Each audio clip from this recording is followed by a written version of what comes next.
Marinaro, the Sick Podcast, today is a treat. It's a real treat. Why? Because I remember Miracle on Ice like it was yesterday. And I was only 7.5 years old or 8 years old or whatever it was, born in 1972. I remember it like it was yesterday. I love the movie. I watch the highlights all the time. And joining me right now was the assistant coach and assistant GM of Team USA in the 1980 Olympics. Craig Patrick, how are you? I'm doing great, Tony. Thanks for having me on. You're very, very welcome. It's so good to see you. It's so good to talk to you.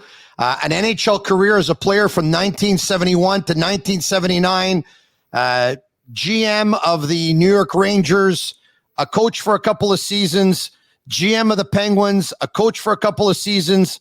You're still in scouting right now. You were at the Olympics back in 2002 as well. If I rattle off everything you accomplished with your career, we're going to go on for about an hour, so I'll stop here, okay? That's fine. Yeah, thank you. You must be so proud of the career you've had. I feel very fortunate for sure. Yes. It's amazing. It really is amazing. You're still scouting for the Penguins, correct? That's correct. Yes. Yeah. And you're still going, huh? You enjoying it?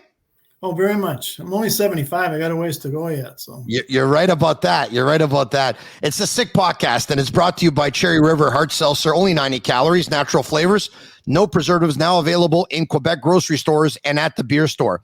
Not only are you scouting on the pro side for the Penguins, you are the commissioner of 3 Ice. I know a little bit about it. I know it's 3-on-3 hockey. I know E.J. Johnston, but talk to me about it. Talk to me about 3 Ice. Well, it's Eddie Johnson, who played goaltender and for the Bruins and won a couple cups and then got into coaching and managing, and he worked with us with the Penguins. And it's his son, EJ, that got the idea because he's been in TV, he's been on the marketing side of things through his life, and he went to training camp and saw the training camp format where they do 3-on-3 in most training camps nowadays. And he said the fans got so into it and were so excited about it that he thought this could be a good thing we could do as a league. And so for the last 4 years, he's been putting it together. He asked me to help him out about 2 years ago. And now we're coming up on the time when we're going to drop the puck on June 18th. So we're all excited about it. Oh, I know Eddie Johnston pretty well, being from Montreal, of course, and his buddy, Paul Sowney, talks to me about him all the time, swears by Eddie Johnston. He's a great man, man. Yeah, he really is. All right, okay, so talk to me about some of the people associated with the league, because you brought in some big names there. Yeah, we've got Hall of Fame coaches, D. Carbonell from, you know him well. Yeah. I think he was on your podcast recently. He was? Yeah, and we got Brian Trottier, Grant Fuhrer, Joey Mullen, John LeClaire, and Larry Murphy. Larry Murphy, that's correct. Yeah. Yeah. Pretty cool. That's a pretty cool list. Yes. All the best. So the league was supposed to start up 3-on-3 hockey, and there was a pause, of course, because of everything that's going on in the world in COVID. But if all goes well, the season opens up on the 18th of June. That's correct. Where are the games going to be played? We're going to play. We've got it's 8 weekends regular season, and the playoffs are the 9th weekend, and we'll play 2 of them. To start it in Vegas and finish it in Vegas. We'll be in Quebec City. We'll be in London, Ontario. We'll be in Pittsburgh, Nashville, Grand Rapids, Hershey, Denver. So we've got some good cities to go to. Yeah. No Montreal yet? No, we looked at Montreal but we decided Quebec. We wanted to go to Quebec City the first year. All right, pretty cool. I look forward to watching it because I have to tell you, as much as hockey is 5-on-5, when I watch 3-on-3 hockey and I watch that open ice and I see some of these young, amazing skaters and very talented players nowadays, sometimes I actually get myself wishing that hockey was 3-a-side instead of 5-a-side. But don't get me wrong, I love the 5-a-side, but I guess I'm trying to tell you, I also love the 3-a-side. Yeah, 5-on-5 hockey is great. The 3-on-3 hockey opens the door for some people that don't really fit the 5-on-5 game. The smaller, speedy, more skilled guy that doesn't function well in corners. But with all the ice that they have to maneuver 3-on-3, they can show all their skills at will. And it's going to be a very interesting concept and exciting for the fans, I think. Well, I know. If I was 25, I'd be signing up to play for this league. Yeah, it's pretty cool when you think about it. You just said, so many players that dreamt of playing in the National Hockey League, and unfortunately, because of their size or whatnot, it just never happened. And now a league like this, and they can showcase their talent. They too will be living a dream. It's pretty cool. It's pretty amazing. Yeah, we're looking forward to it, and the players will enjoy it a lot. Craig, I've been thinking about you a lot lately because a couple of weeks ago it was announced that the National Hockey League would not send their players to the Olympics, and the first thing I thought about was the 1980 Miracle on Ice team, which was a team mostly made up of amateurs, and amateur players. So when teams are going to be going to the Olympics now and they're going to be putting together their team, can you take me back to the 1980 Olympics and you and Herb Brooks and the rest of the management team and all the coaches and stuff like that? Some of the thought process of choosing the team and putting that team together? Yeah, well, I mean, that was Herbie really. He knew it. He had everything planned out a year in advance. He knew what kind of player he wanted. He went around the country looking for them. When he hired me in May, we hadn't had tryouts yet. And he sat me down and said, Craig, the guys that are going to be on this team, because he had the team already picked in his mind, he said, they don't like each other. And he said that they've been fighting for national championships and they just don't like each other. And the only way I know how to make them a team is to treat them all the same, but be tough on them. And I want them to kind of revolt against me, against Herbie. And he said, Craig, your job is just keep all the pieces together. That's all you got to do is keep the pieces together, because I'm going to be hard on them. I'm going to push them. And I want them to resent me a little bit. So how many fires did you have to put out? You know what? It worked out really, really well, because I played in the World Championships in '79 and Herb was coaching, and I played with a bunch of the guys. So I knew them from my playing days, and it worked out really well. They came to me with any issue they ever had. And fortunately for me, they made me assistant GM because the general manager worked at the Mayo Clinic and didn't have time to do all the day-to-day duties as a general manager. So I had to take care of their families. So it made it really easy for me to do my job, because I had to take care of all their needs every day. At any point during the preparation, during the Olympics, did Herb Brooks say something, do something that you said to yourself, this guy's lost his mind? I was his roommate for 7 months. So he was crazy. Is there any player, did you think along the way, oh my God, he's lost this player, we're never going to get him back?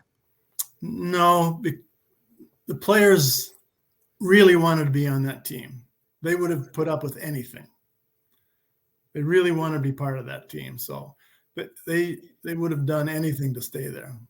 I love the movie Miracle. It's my favorite hockey movie out there. I've said that before. I'll say it again. How realistic was that to the way it went down? It was the storyline is perfect. They changed a few things because we were together for 7 months and they had to speed the story up for the movie. But at the end of the day, Disney did a great job telling the story. The storyline's perfect, and Herb was there for all the directing of it. And so it was really well done, in my opinion. Craig, I guess when you're involved in hockey, you're coaching, assistant coach, GM, assistant GM, you're directly involved. Is it in your nature to always think that you're going to win? And the reason why I ask you is because no one thought that team was going to win. No one gave that team a chance. But when you're directly involved, Do you think like the average person thinks and like the average fan thinks, or do you think we're going to do this, we're going to win, we're going to pull off a miracle? Yeah. Fortunately for me, I went to high school in Montreal. I won 2 city championships there. I went to the University of Denver, won 2 national championships there. I've been in situations where winning has come along the road, and I always think we're going to win no matter what. So take me into that game versus the Soviet Union, right? Mm-hmm. Before the game, I know you're saying now that you thought you were going to win, but can you begin to put into words what you were feeling and what you were going through as the game was getting closer and closer? Well, we'd only played that team, the Red Army team, once before in Madison Square Garden, like a week before the Olympics, and they beat us 10-3. But to be honest, our guys didn't play the first half of the game. They were watching, because we played Russian teams, but we never played that team. And we just watched. We watched them do all their dangling and whatever they do. They were crazy. But so we're down 7-0 halfway through the game. Oh my God. Then we started to skate with them and play with them, and it was 3-3 the rest of the game. So that gave us some hope that, we can beat this team. And the Russians that I've gotten to know over the years that played for that Red Army team always tell me, they said, "We never thought you guys could skate with us." But I can tell you this, we were the best conditioned team on the planet that year, by far. Herb trained them so hard and had the game plan so set that we were the best conditioned, best taught team on the planet. So when I go back and watch Miracle, and Herb skated them after a game, and they wanted to close down the arena, and he said, "I'll close," and some of the guys were exhausted. Some of them felt like they were going to be sick, and he was skating them over and over and over and over again. That was pretty accurate. That happened. Yeah, absolutely. I was the one trying to get the manager to stay. And while Herbie was skating him, I wasn't blowing the whistle like they had me in the movie, but Herb was blowing the whistle, and he skated him and skated him. What happened was we ended the game tied 2-2, and it was the Norwegian team. And it shouldn't have been 2-2. That was unacceptable. Yeah. And we go back in the dressing room, and Herb walks in, and I'm in the room, and he says, the first thing a player does, he goes down to take his skates off, and they're all down, loosening their skates, and he walks in. He says, "Don't take anything off." And they looked up, and then he left, just left, and they looked at me and said, "Well, what does that mean, Craig?" I said, "I guess leave your stuff on." I don't know what it means, but he waited for the building to empty, and he came back in the locker room and said, "Back on the ice." Wow. And started skating him. And the guys that played for him in Minnesota at the University of Minnesota had gone through that before, but none of the other guys had. So they didn't know what to expect. And they just skated and skated and skated. And I'm talking to the rink manager, because he said, "I got to go home. I got kids. I can't stay here all night." And I said, "Well, go home." He said, "Well, I got to turn the lights on." I said, "Well, turn the lights out. We'll shut the doors." And sure enough, he left, turned the lights out, and Herbie kept skating him in the dark. So you said to me that Herb Brooks already a year in advance had the team already in his head. He already had it on paper. He already knew what kind of team he wanted. Absolutely. If we fast forward, we look at today, 2022, the way you build a team to win a gold medal at the Olympics in 1980, is it the same way you build a team to win the gold medal in 2022? I would have to venture, yes. It's interesting now that the NHL players can't play, but there's lots of good players out there, and it's going to be a great tournament. And you've got to build a team that can skate and have the skill and have the conditioning to compete with everybody else. All right, and he built a team with a lot of players that he knew, obviously, too, type of thing, that played for him. He had some that played for him, yes, yeah, but he picked. There was. When we went to the tryouts for the Olympics were, they call it, a National Sports Festival. And it was in Colorado Springs, and it was in July. And he had the team picked in May. So now we go in July where I'm watching all these kids play, and I had been away from amateur hockey for 10 years, and I was amazed at the talent level, really. In 1970, July of 1979, the talent level in the United States was pretty darn good. And I hadn't a clue how good it was. And I saw some of these guys play, and I'm going, whoa. But he didn't pick the best ones. There were some kids that were really talented. He didn't pick them. He picked guys that he wanted to. That I think he picked guys that he knew could put up with his program, the approach he was going to take, which was going to be hard on him, and he needed guys that could handle it. So you're playing the Soviets. You're down by a score of 3-2. You tie it at 3, and the Mike Eruzione goal. I'll take you back to it right now. Snyder, Buzz, long slap shot, saved by Mushkin.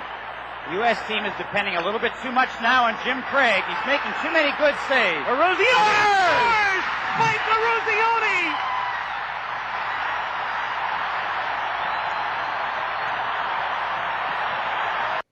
I guess you never get tired of seeing that, eh? Never get tired of that, no. Eruzione picks up the puck. I'm sure you can remember it like it was yesterday. Mm-hmm. Are you thinking goal? No, not from Mike. But he scored. Mike's had a pretty good life after scoring that goal. He's still doing a lot of speaking engagements today and stuff like that. And yeah, he did. So now you score, and you're up by a score of 4-3. Now they're taking you for real. They probably were before that anyway. How much panic, nervousness sets in or not? I don't think Herb just kept walking back and forth on the bench saying, don't change a thing, play your game, play your game. He kept everything pretty calm, just play your game. And he just repeated that up and down the bench the last 10 minutes of the game. And it's funny, I asked that question, but in the end, it was actually the Soviet Union that looked like they were panicking because they didn't expect to be in that position, and they kind of didn't know how to react. Yeah, well, yeah, they didn't. I agree with you. They didn't know how to react. To this day, when you think that they didn't pull their goalie, you think what? Yeah. I don't know why they pulled their goalie. That's for sure. I don't, why would you pull Tretiak? Well, okay, so first things first, they pull Tretiak and they bring in Mishkin. Yeah. And now you guys are like one of the best goalies in the world just got pulled. And then at the end, with the score 4-3 for Team USA, they don't bring their goalie to the bench. Right. I mean, was probably not the best coach game they ever had, huh? I would have to say that was poor decision making. All right. And then you win that one and you go to the gold medal game versus Finland. Here are the images. What did that moment mean to you? You're there, the game is over, you've beat Finland, you've won Olympic gold. Yeah. It was awesome to be there, to be part of that. We had no idea what was really happening around the country. We had no earthly idea. And now it's 42 years later, and it's still a big deal. And we were not really in the Olympic Village because we were in trailers, 4 guys to a trailer just on the edge of the Olympic Village, so we could go in for meals and all that. But we didn't have TVs, we didn't have news, we didn't see any. We had no idea what was going on. We were getting some back in those days. The Western Union, those yellow telegrams. You probably don't remember them. Yeah, I remember them.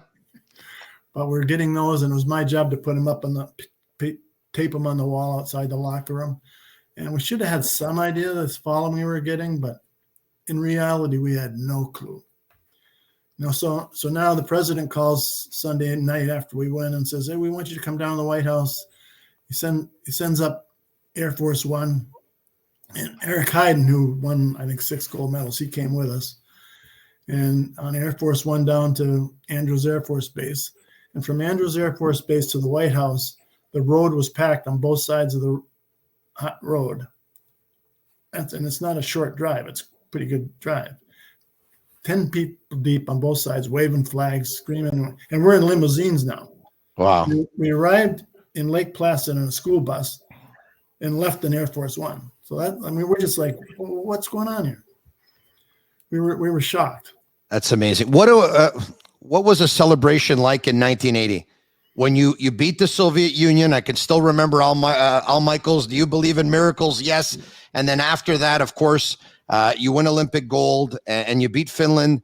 What's the celebration like in the room? And were you concerned going into that final game versus Finland that you gave everything you had to give versus the Soviet Union, that there was going to be a little bit of a letdown? Was that at all a concern? It was a concern for sure. And we were down 3-1, or no, we were down 2-1 after the second period. Finland was beating us. And Herb went in and gave a speech, and it was really a good speech. And then we go back out in the hallway, and he turns to me and says, "Craig, they stopped listening to me. They're not listening to me. You go talk to them." I'm like, well, me? What am I gonna like? You're the master motivator. What am I gonna do? Wow. So I went in. If you don't mind, what did Herb tell them? What was his speech? And then please tell me what you told them. The bottom line is, if they lost the game, they take it to their grave. Wow. That was the message. And so he sent me in. I walked in, got in the middle of the room, said, "Hey," I said 2 words. I said, "Hey guys," and they all jumped up and started yelling at me. "Shut up, Craig.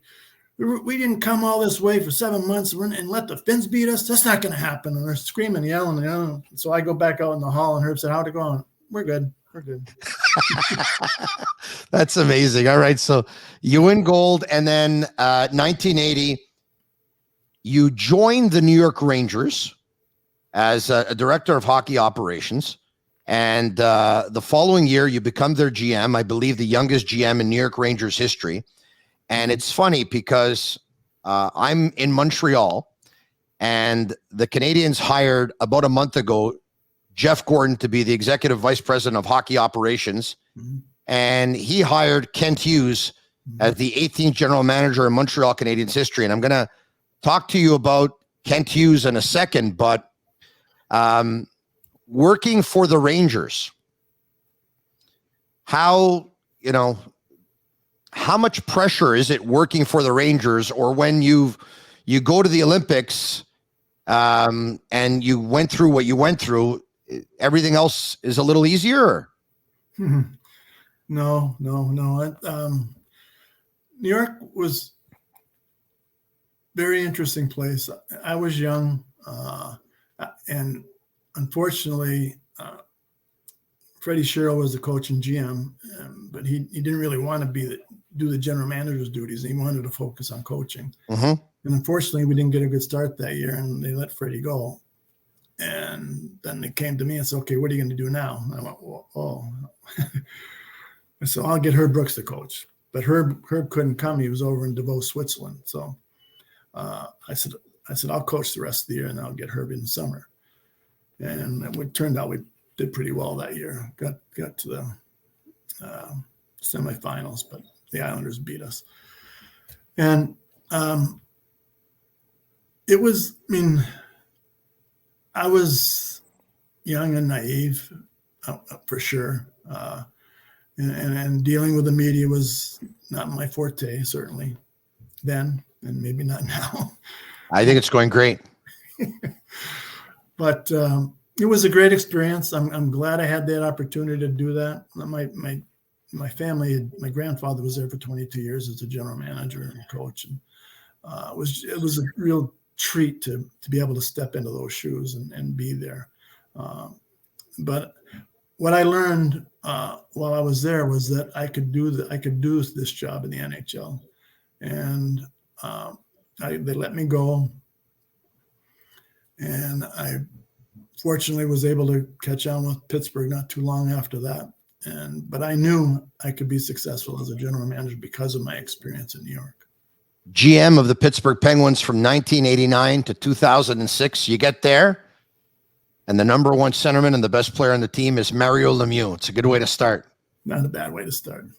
Okay. I never I never get enough of Mario stories. You had a chance to see Mario Lemieux as the GM of the Penguins throughout the prime of his career. You won a cup in 91. You won a cup in 92. Out of all the amazing things that Mario did, which one stands out the most for you where you said, oh, my mother of God. Wow.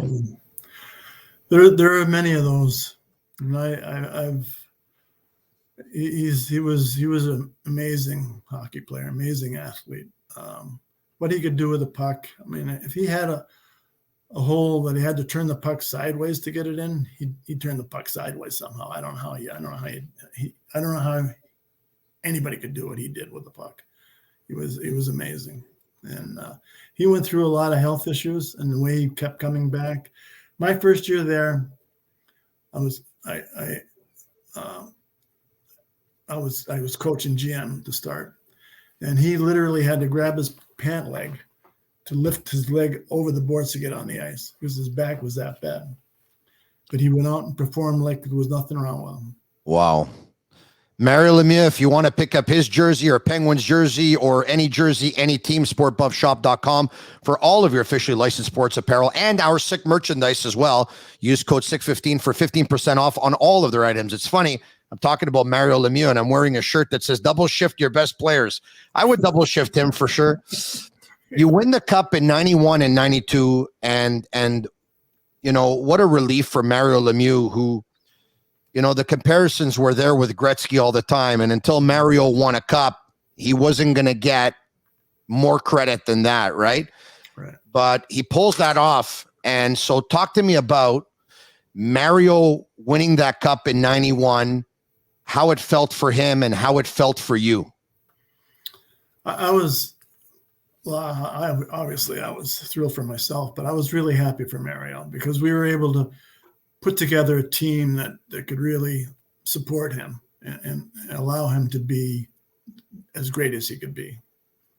And I was really happy for all the players, but Mario especially. Drafting is such an important part of the game today because, you know, usually unrestricted free agency, you're overpaying. Trade deadline day, a lot of teams, you know, they won't do that much because you don't know if the player you bring in, the bigger moves are usually made in the summer. There's the salary cap, which makes things a lot more difficult to trade players nowadays. You're drafting, if I think back, Jagr, Straka, Naslund, and we'll talk about Fleury, Malkin, and Crosby a little bit later, but you drafted some great players as GM of the Pittsburgh Penguins. I mean, what's the secret if there's one? I don't, it's just, I think being in the right place at the right time. So let me ask you this. Jagr at 5, was that the right place at the right time? Or did you know going into the draft that even if you would have had the 3rd pick, you would have picked Jagr? If we had the 1st pick, we would have picked Jagr. Wow. He was number 1 on our list. And I'll go back when I was with the Rangers, we had Brian Leetch number 1 on our list, and we got him at number 9. So, I mean, it's kind of, you got to, where you are and how your list fares with everybody else's. It's just kind of you got to be lucky, really. So without giving away all your trade secrets, we're here in Montreal, and a lot of Canadiens fans are pretty disappointed that the Canadiens are last overall in the league. But what's your opinion on drafting and player development? I mean, can you give away a secret or two? Let me ask you this, Craig. Yeah. You draft a player in the 1st round. Let's say you draft them 3rd overall, 4th overall. It's a young league. Some players can play in the NHL right away at 18 years of age, and other players cannot. Some say that you can develop in the National Hockey League and learn, and some say that development is at the American Hockey League level. What's your philosophy on that? I think it really depends on the personality of the player, whether they can handle like being in the NHL at 18 years old. Like Jagr could, Brian Leach couldn't. Marc-Andre Fleury probably could have, but unfortunately, his contract, we didn't have the money to pay a bonus if he played 25 games, so we couldn't keep him we kept him for 24 games and then put him to junior. So that was a business deal. Yeah, unfortunately, but but he probably could have, if we didn't have that clause in his contract, he probably could have done well at 18. So you win your 2 cups in 91 and 92. 93 happens. The Montreal Canadiens win the cup. I remember that one like it was yesterday because pretty much everyone thought the Penguins were going to three-peat. Mm-hmm. Take me back to that loss versus the Islanders. And was it David Volek, I think? David Volek. In overtime, yeah. Yeah. Did you at the time think that you were going to three-peat? Yes, definitely. We won the President's Trophy. We'd won. I think we finished the season winning 17 straight games. We were on a roll, and didn't happen though. Can you when you look back, can you kind of explain what happened, or it's just one of those things where it's hockey and anything can happen, and that's just the way it went down? Well, I think Glenn Healy was the Islanders' goaltender, and I think we threw 60-something shots at him. I think that's what happened. You got goalied. Yeah, we got goalied. But I know Lyle Oline's a good friend of mine. Yeah. And he's a good guy. Yeah. He told me, he said, we watched that game. And when the Islanders beat you, we were cheering in our locker room. Because then he said, we knew we could win the cup then. Wow, isn't that something? Yeah. So then, like every team does after you win the cup, at one point you start to go down a little bit because you got to trade away some players and stuff like that. And I believe you missed the playoffs for 4 consecutive seasons, but you decide to rebuild the team and go through a rebuild. And Fleury gets drafted first, Malkin second. You win the lottery for Crosby, and you get him at first. In your opinion, at one point to win the cup, and there are some teams that have won the cup without rebuilding, but is that the best chance of winning the cup, is a rebuild at the right time when there are great players available in that particular draft or those particular drafts? Well, if you're not fortunate we didn't have the finances. It started like mid-90s. We had to start selling players. Correct. And that's not the way to do business. And fortunately, in today's world, you don't have to do that. But it still is probably it's more complicated today than it was back then. But